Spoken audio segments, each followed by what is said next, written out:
Hazrat Urwa bin Zubair heard from Marwan and Hazrat Miswar bin Makhrama radiyallahu anhu, who report from the companions of Allah's Apostle sallallahu alaihi wasallam. The day when Suhail bin Amr got the peace accord written, he put this condition before the Prophet sallallahu alaihi wasallam.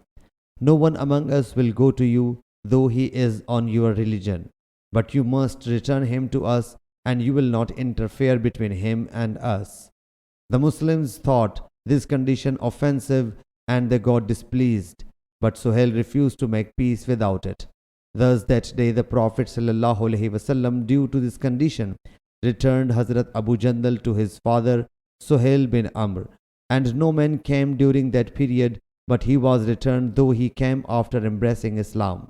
And the women who came after immigration, and Hazrat Kulsum, the daughter of Uqba bin Abi Mu'ayt, was also one of them, who came to Allah's Apostle sallallahu alaihi wasallam, and she was then young. So her relatives came and demanded for her return, but she was not returned to them, because Allah Jalla Jalaluhu had revealed this command about them.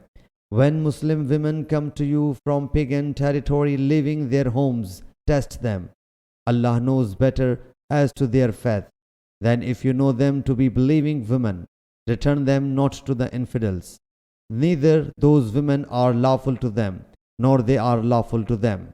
Sahih Bukhari, Hadith number 2711 and 2712.